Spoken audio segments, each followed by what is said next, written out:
Oh, Merry Christmas. Oh, what is that? Oh, only in the 20s.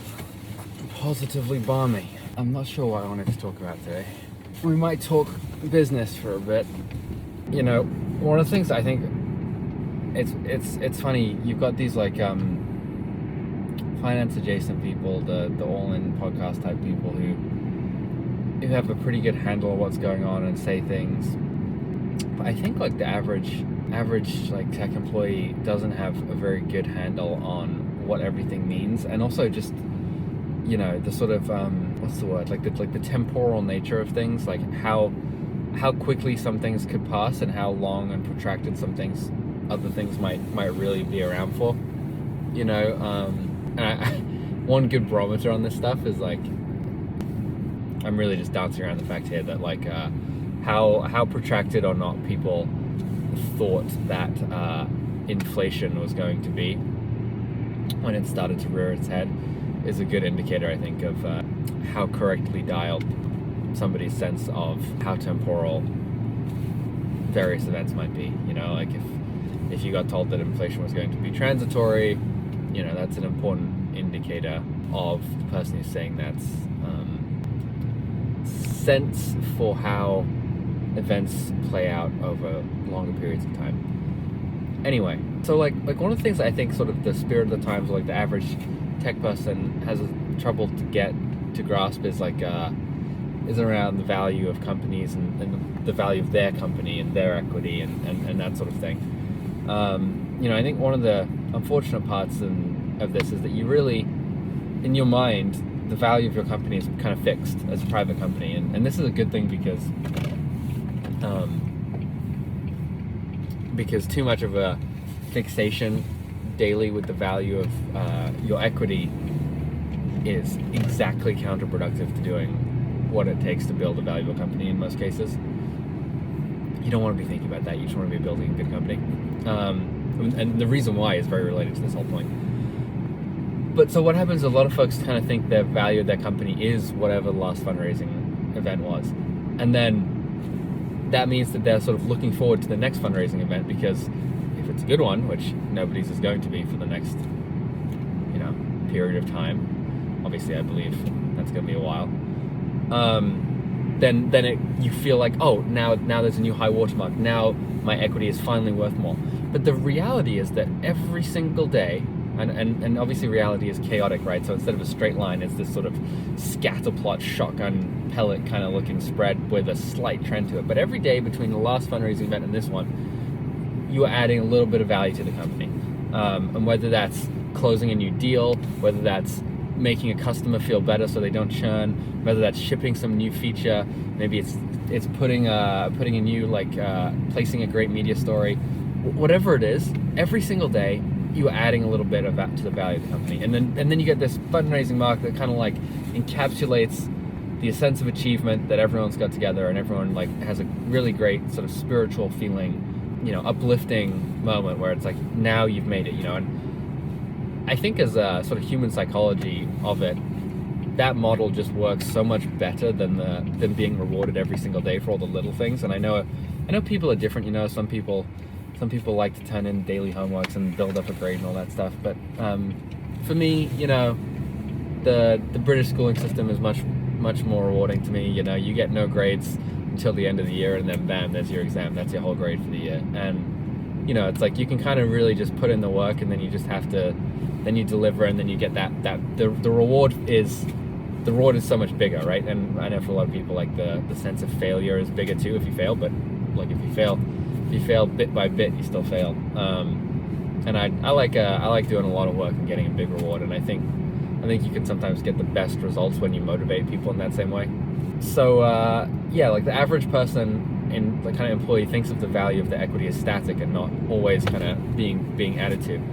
And I think the point that I would just like to make is that, or share with people, is that your equity is basically moving every single day based on three factors: how good of a job you did, and your whole company, you know, the plural you and the singular you, how good of a job you did today, how good of a job everyone else did today, right? So that's the rest of the market, how the rest of the market's doing, and what the government's doing.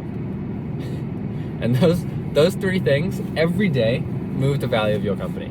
And you can see why being a public company is so horrible, because it is mostly not possible in the moment. Only sort of in hindsight and with some real academic rigor can you ever tease apart the sort of relevant impact of those three things. Now, when one of them really spikes, then it becomes more obvious and you can really put your finger on it, So if inflation goes from 2 to 10%, and then government raises interest rates significantly, then that may or may not have an impact on your company, depending on how far in the future your value is kind of weighted. And so you can really put your finger and say, okay, the government actions, governmental actions, or government is really just a placeholder for everything that's not directly related to business, have really kind of shaped the value of our company. Oh, it gives me more time to talk to the camera. What you do, what everyone else does, what the government does. And every single day, those three factors have an impact on how much your equity is worth. And if you want to think about that, you are going to go crazy, and you should probably instead, I don't know, I feel like it's better for your psychology to just think about like astrology signs or something. Unless, if you're someone who's trying to build something, like if your job is to get paid to think about those things, then fine, good luck. You've got to really develop a good intuition for what the hell's going on, because you're probably not gonna have a very good academic model unless you work at like Rentec or Renaissance Technologies or something. Look, the value of your company moves based on what you do, what the market does, what your government does. That's great. It's really important though, because if you understand that, you know that no part of those three equations is how much money you raise from investors. Right. And you can make an edge case, well, by virtue of raising from a tier one investor when nobody else believes in the company, you kind of can have a step function change in the value of your company, because there's a strong dynamics to social signaling and what's often called sheep-like behavior in certain investors. And so by getting a social proof point, you can blah blah blah blah blah. You can do all that, and it's not really wrong. But at the end of the day, those decisions aren't that important relative to the other three. And I think you can't build a valuable company off the basis of investor brand recognition. You can get a couple fundraising rounds done, but at the end of the day, it's all going to come crashing down because you haven't built a valuable company. I don't want to dunk on anyone, but you can, if you've been paying attention for the last 6 years, I hope you can think of some names of companies which have raised excellent amounts of money from valuable investors and now no longer exist, and not because they got sued by the SEC or whatever happened to Theranos and FTX, like not those crew. I mean, I just mean like there wasn't a business there. Like they literally just they just raised the money on team reputation and never even had a business. What you do, what the market does, what the government does, fundraising isn't a part of it. And so you think to yourself, okay, well then why am I excited about the fundraising? Jesus. And that's a very good question. Why are you excited about the fundraising? And we know why, because it's that's your exam at the end of the term. It's like that's your big reward. Boom, you finally did it, and you've made this much progress. It validates it. But what's actually happening is you're getting diluted. The price for that is you now own less of the company. Like on a percentage basis, the company goes public, or not goes public. Sorry, the company raises money on a percentage basis from some investor. Hey, you probably just printed a bunch of shares, which immediately means you own less of it, and gave them to the new folks. And so they reset your valuation higher, but you own less of it. But then, as we just said, your valuation wasn't actually set by that at all. It was set by everything that you did between the 2 points in time. And it was unrelated to the fundraising. And so what happens is, I think the right way to think about fundraising is, as someone who's like working at a company building stuff, is the exam at the end of the season, at the end of the semester, and it's a demonstrator of all the work and all the hard work that you've done over the course of the year. It encapsulates everything, and it sort of visually formalizes externally to everyone else what was going on internally the whole time. That's why I like the exam metaphor. But there is a price you have to pay for that. There's a big price you have to pay for that, and the price is, you know, unless it's the company. The reason to do it is because they give you a bunch of money, and also because, you know, these external signals really help people who aren't internal to the company understand what's going on inside and feel like maybe it would be a good place to come and join too. Like, you know, I think the ability to hire folks because you have the money now is one thing, but then also the ability to hire folks because you can show that you've got that A+ on the exam, you've got the mark, you can be like, look, no, I can't tell you everything, but if you come inside, you'll see this is a good place to come and build the future. But the trade-off is you have to give some stuff away, unfortunately, because there's no free lunch, and because those people need to make money too, the people with all the capital to deploy.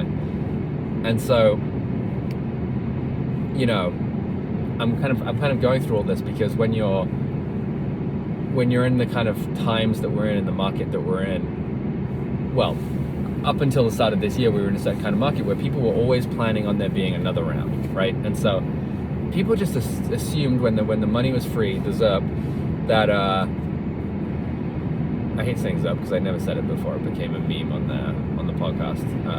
I like QE better. The endless QE, the endless easing. Because easing is great. Like, you only do easing when there's a problem, and I do think there was and there still is a problem, and so the idea of easing is much more appropriate, I think. And so the prior world of free money meant that people just built companies assuming there'd be a new one, and so these fundraising rounds were like, you know, pretty regular exams, just setting the value of companies, and so people got used to seeing them, blah blah blah. The trouble is now you're in an environment where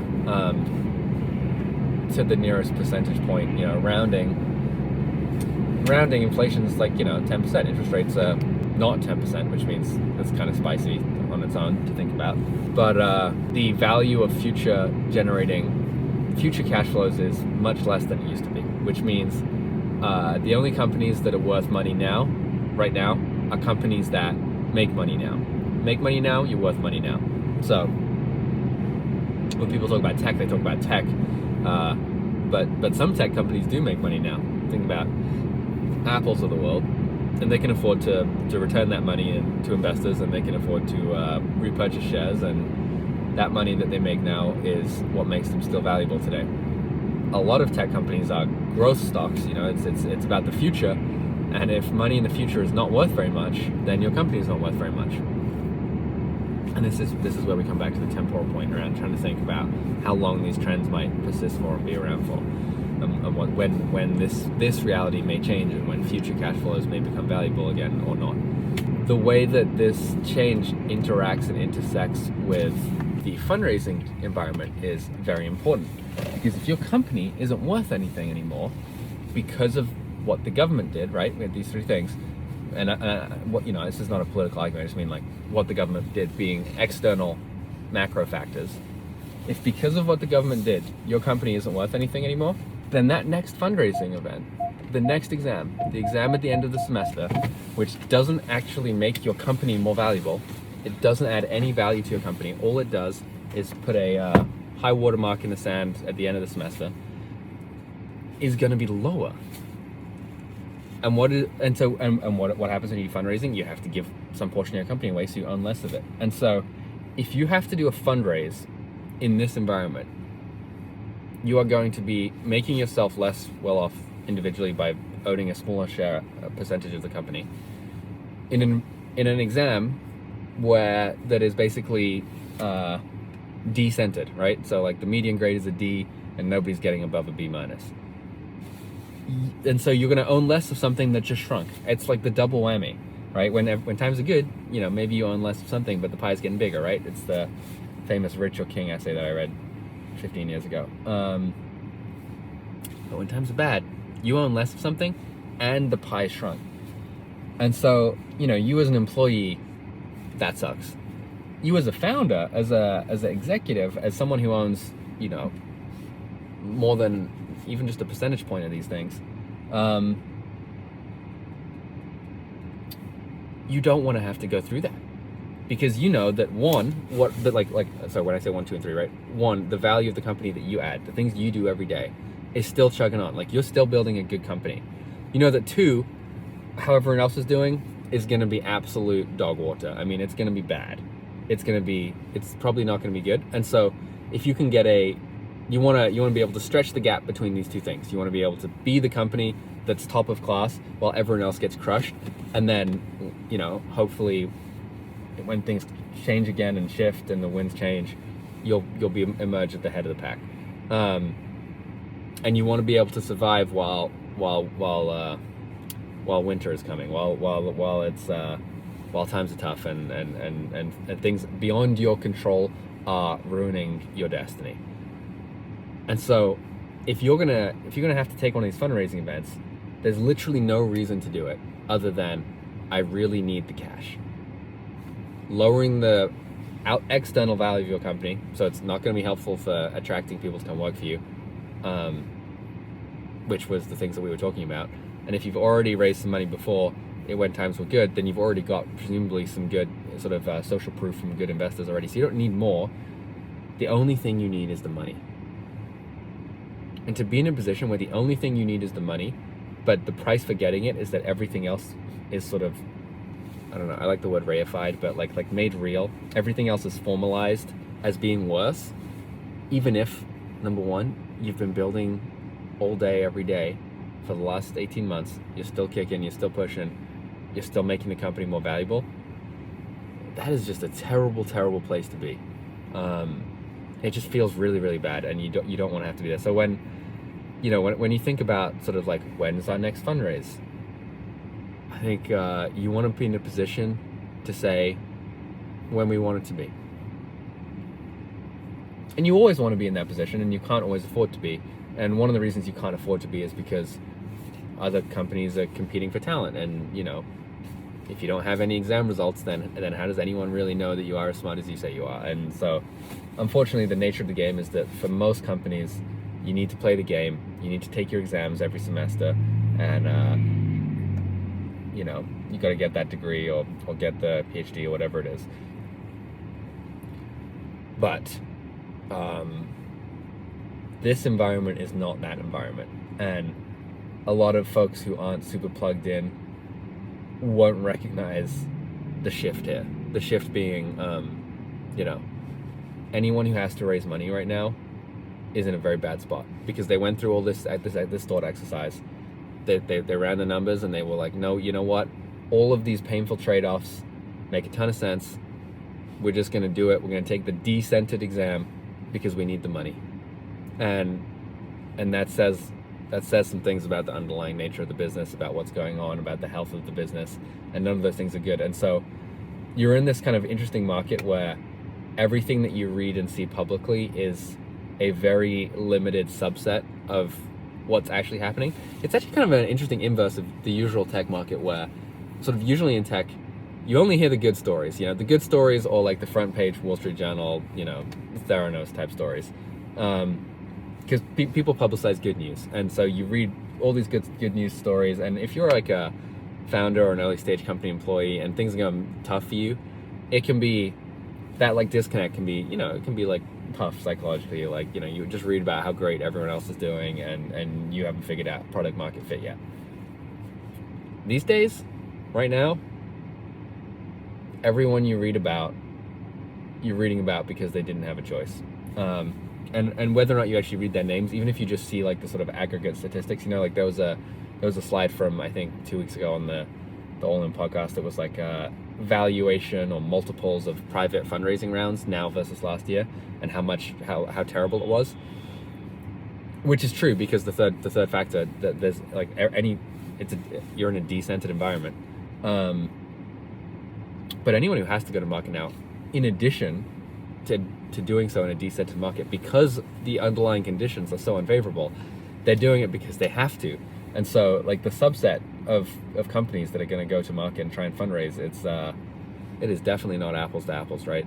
So it's like before you had only the best companies you were reading about, and now it sort of is only the worst, unfortunately. And I say that there's no wood to touch, right? we at one point in time every company was the worst company, so that's not a permanent value judgment. And I think the most unfortunate companies out there are companies who raised their previous fundraise round. If you think about the temporal timing nature of what Silicon Valley was on, sort of 18 months to 2 years before now, because it means that they probably spent a lot of money that first year, a lot of what they raised, expecting there to still be some musical chairs and some music to still be playing this year, and the music is not playing. The music is not playing whatsoever. It's very sad.